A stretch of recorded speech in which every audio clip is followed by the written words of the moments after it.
പുതിയൊരു വീഡിയോ എപ്പിസോഡിലേക്ക് എല്ലാ മാന്യ പ്രേക്ഷകർക്കും സ്വാഗതം. ഇന്ന് ഞാൻ നിങ്ങളുമായി പങ്കുവെക്കുന്ന ഡെയിലി അപ്ഡേറ്റ്സിലെ ആദ്യത്തെ അപ്ഡേറ്റ് പ്രോ റെസ്ലിംഗ് നോഹ ഇന്ന് ന്യൂ ഇയർ ദിവസത്തിൽ നടത്തിയ ഒരു ഇവൻറ്റിനെ സംബന്ധിച്ചാണ്. അതിൻ്റെ പ്രത്യേകത എന്താണെന്ന് വെച്ചാൽ നിലവിലെ WWE യുണൈറ്റഡ് സ്റ്റേറ്റ്സ് ചാമ്പ്യനായ ഷിൻസ്ക നാക്കമോറ ആ ഇവൻറ്റിൽ പങ്കെടുത്തിട്ടുണ്ടായിരുന്നു. ഷിൻസ്ക നാക്കമോറ ജാപ്പനീസ് റെസ്ലറിനെതിരെയാണ് മത്സരിച്ചത്. സിംഗിൾസ് മത്സരമായിരുന്നു, ചാമ്പ്യൻഷിപ്പ് മത്സരമൊന്നും ആയിരുന്നില്ല. എന്നാൽ പോലും ഷിൻസ്ക നാക്കമോറ ഗംഭീര പെർഫോമൻസോട് കൂടി മത്സരത്തിൽ വിജയിച്ചു എന്നാണ് നമുക്ക് അറിയാൻ സാധിച്ചത്. അതുപോലെ തന്നെ WWE മറ്റൊരു റെസ്ലറായ ഒമാസും പ്രോ റെസ്ലിംഗ് നോഹയുടെ ഇന്നത്തെ ഇവൻറ്റിൽ പങ്കെടുത്തിട്ടുണ്ടായിരുന്നു. ഒമാസിനെ ഒരു മിസ്റ്ററി ടാഗ് ടീം പാർട്ണറാക്കിയിട്ടാണ് അവർ കൊണ്ടുവന്നത്. കൂടാതെ മത്സരത്തിന് മുൻപുള്ള പ്രസ് കോൺഫറൻസിൽ ഒമാസ് ഒരു ഫാക്ഷനിൽ ജോയിൻ ചെയ്തിട്ടുണ്ടായിരുന്നു. അപ്പോൾ ആ ഫാക്ഷനിലെ റെസ്ലറെ മൊത്തത്തിലുള്ള ഒരു ടീം രൂപീകരിക്കുകയും അവർ ടാഗ് ടീം ചാമ്പ്യന്മാർക്കെതിരെയുള്ള ഒരു ചലഞ്ച് പ്രഖ്യാപിച്ചുകൊണ്ട് ഒരു മത്സരം നടത്തുകയുമാണ് ചെയ്തിട്ടുണ്ടായിരുന്നത്. മത്സരത്തിൽ ഒമാസും അദ്ദേഹത്തിൻ്റെ ടാഗ് ടീം പാർട്ണറും ചേർന്ന് പുതിയ ടാഗ് ടീം ചാമ്പ്യന്മാർ ആയിരിക്കുന്നു. അതായത് GHC world tag team champion ആകാൻ ഒമാസിന് സാധിച്ചിരിക്കുന്നു. ഈ ഷിൻസ്ക നാക്കമോറയും ഒമാസും WWE കോൺട്രാക്റ്റുള്ള റെസ്ലേഴ്സാണ്. പ്രോ റെസ്ലിംഗ് നോഹയുമായി WWE സൃഷ്ടിച്ച ഒരു കരാറാണ് ഈ രണ്ട് റെസ്ലേഴ്സിൻ്റെയും അവിടെ ചെന്ന് പ്രവർത്തിക്കാനുള്ള രീതിയിലേക്കുള്ള ഒരു സാങ്ഷൻ കിട്ടിയത്. എന്തായാലും ഒമാസിന് WWE കോൺട്രാക്റ്റിൽ ഇരിക്കുന്ന സമയത്ത് തന്നെ കമ്പനിക്ക് പുറത്ത് പോയി മറ്റൊരു റെസ്ലിംഗ് കമ്പനിയുടെ ചാമ്പ്യൻ ആകാൻ സാധിച്ചിരിക്കുന്നു. ഇനി കുറച്ച് മത്സരമെങ്കിലും പ്രോ റെസ്ലിംഗ് നോഹയിൽ ഒമാസ് കളിക്കുന്നതായി നമുക്ക് കാണാൻ സാധിച്ചേക്കാം. രണ്ടാമത്തേതും അവസാനത്തേതുമായിട്ടുള്ള അപ്ഡേറ്റ് റോയൽ റംബിൾ 2025 ഇനി ഒരു മാസം മാത്രമേ ബാക്കിയുള്ളൂ. റോയൽ റംബിൾ 2025 നമ്മൾ ഏറ്റവും ആവേശത്തോട് കൂടി കാത്തിരിക്കുന്നത് മെൻസ് റോയൽ റംബിൾ മത്സരത്തിൽ ആരാണ് വിജയിക്കാൻ പോകുന്നത്, റെസ്ൽമേനിയ 41 ആരാണ് മെയിൻ ഇവൻറ്റ് ചെയ്യാൻ പോകുന്നത് എന്നുള്ളതിനെ സംബന്ധിച്ചാണ്. കഴിഞ്ഞ വർഷത്തിനേക്കാൾ വളരെ ഇൻട്രസ്റ്റിംഗ് ആയിട്ടുള്ള ഒരു റോയൽ റംബിൾ ആയിരിക്കും മെൻസിൻ്റെ ഭാഗത്തുനിന്ന് നമുക്ക് ഈ വർഷം കാണാൻ സാധിക്കുക. അതിന് ഒട്ടനവധി പോയിന്റുകളുണ്ട്. ഇപ്പോൾ റൂമേഴ്സ് പ്രകാരം മെൻസ് റോയൽ റംബിൾ 2025 അവസാന 4 റെസ്ലേഴ്സായി ആ ഒരു റിംഗിൽ അവശേഷിക്കാൻ പോകുന്ന ഒരു റെസ്ലേഴ്സിൻ്റെ ലിസ്റ്റാണ് ഞാൻ തംബ്നെയിലിൽ കൊടുത്തിട്ടുണ്ടായിരുന്നത്. നിങ്ങൾ ആ ഒരു തംബ്നെയിലിൽ കണ്ടപ്പോൾ തന്നെ ആ 4 റെസ്ലേഴ്സ് ആരൊക്കെയാണെന്ന് മനസ്സിലായിട്ടുണ്ടാകും. അപ്പോൾ അവർ എന്തുകൊണ്ട് മെൻസ് റോയൽ റംബിളിൽ വിജയിക്കണം എന്നുള്ളതിനെ സംബന്ധിച്ചാണ് ഇനി എക്സ്പ്ലെയിൻ ചെയ്യാൻ പോകുന്നത്. അതിൽ ആദ്യത്തേത് റോമൻ റെയിൻസ് ആണ്. റോമൻ റെയിൻസ് വിജയിക്കണമെന്ന് ആഗ്രഹിക്കുന്ന കൂട്ടുകാരുണ്ടെങ്കിൽ കമൻറ്റ് ബോക്സിൽ ഇപ്പോൾ തന്നെ നിങ്ങൾ റോമൻ റെയിൻസിനെ ഇഷ്ടപ്പെടുന്നുണ്ടെങ്കിൽ ഒന്ന് കമൻറ്റ് ബോക്സിൽ രേഖപ്പെടുത്തുക.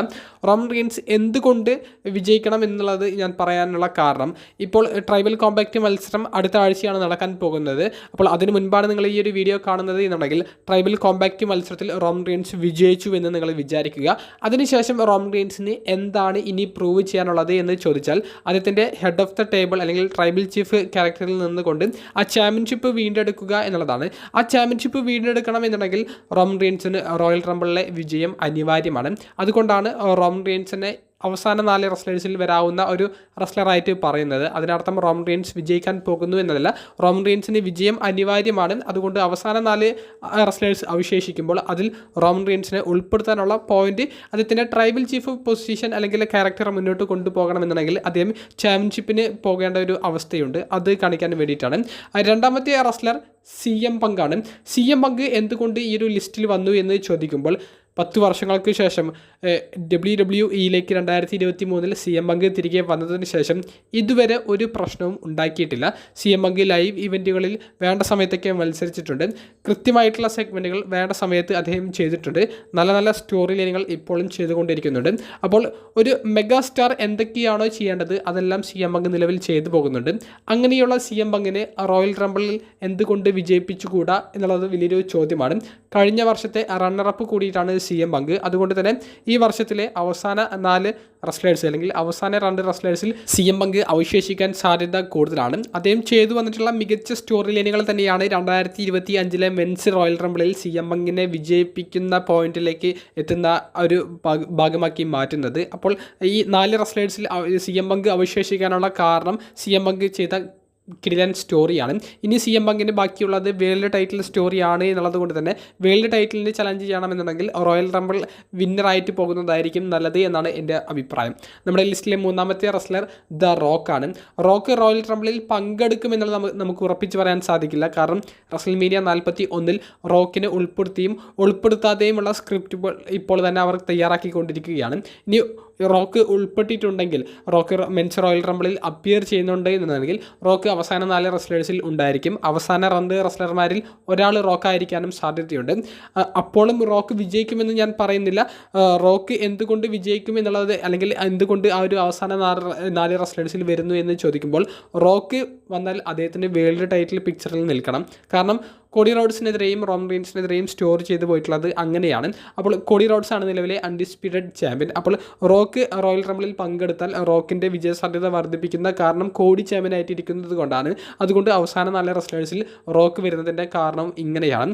ഇനി ഏറ്റവും അവസാനത്തേത് ജോൺസിനെയാണ്. ജോൺസിനെ എന്തുകൊണ്ട് ഈ ഒരു ലിസ്റ്റിൽ ഉൾപ്പെട്ടു എന്നുള്ളത് നിങ്ങൾക്ക് എല്ലാവർക്കും അറിയുന്ന ഒരു പോയിൻ്റാണ്. കാരണം 2025 ഡിസംബർ മാസത്തിൽ ജോൺസിന് അവസാന WWE റിങ്ങിലെ മത്സരത്തിന് വേണ്ടി ഇറങ്ങും. അതിനുശേഷം പിന്നീട് ജോൺസിന് റിങ്ങിലേക്ക് കയറില്ല എന്നുള്ളതും അദ്ദേഹം സ്ഥിരീകരിച്ചിട്ടുണ്ട്.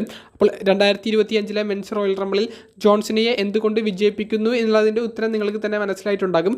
റസൽമേനിയ 17ാമത്തെ തവണ വേൾഡ് ചാമ്പ്യനാക്കി അദ്ദേഹത്തിൻ്റെ ആ സ്വന്തം പേരിലേക്ക് ആ ഒരു റെക്കോർഡ് മാറ്റി കുറിക്കാനുള്ള അവസരം ഉണ്ടാക്കി കൊടുക്കുകയാണ് WWE മെൻസ് റോയൽ റംബിളിൽ ജോൺസിനെ വിജയിപ്പിക്കുന്നതിലൂടെ ചെയ്യാൻ പോകുന്നത്. അതുകൊണ്ട് ആ ലിസ്റ്റിലേക്ക്, അവസാന 4 റെസ്ലേഴ്സിൽ അവശേഷിക്കുന്ന 4 റെസ്ലേഴ്സിൻ്റെ ലിസ്റ്റിലേക്ക് ജോൺസിനെയും കൂടി ഉൾപ്പെടുന്നു എന്ന് തന്നെ പറയേണ്ടി വരും. അപ്പോൾ ഈ 4 റെസ്ലേഴ്സിൽ ആർക്കാണ് വിജയസാധ്യത എന്ന് ചോദിക്കുമ്പോൾ ഞാൻ ഒറ്റയടിക്ക് പറയുകയാണെങ്കിൽ CM പങ്കിനും ജോൺസിനേക്കും ഒരേപോലെ സാധ്യതയുണ്ട്. ജോൺസിന് ഒരു പടി മുകളിൽ നിൽക്കുന്നു എന്ന് ഞാൻ പറയും. ജോൺസിനേക്ക് വിജയസാധ്യത കൂടുതലുണ്ടെന്ന് പറയും. അത് റിട്ടയർമെൻറ്റ് പ്രഖ്യാപിക്കുന്നു അല്ലെങ്കിൽ റിട്ടയർമെൻറ്റ് ടൂർ നടക്കുന്നു എന്നുള്ളത് കൊണ്ട് മാത്രമാണ്.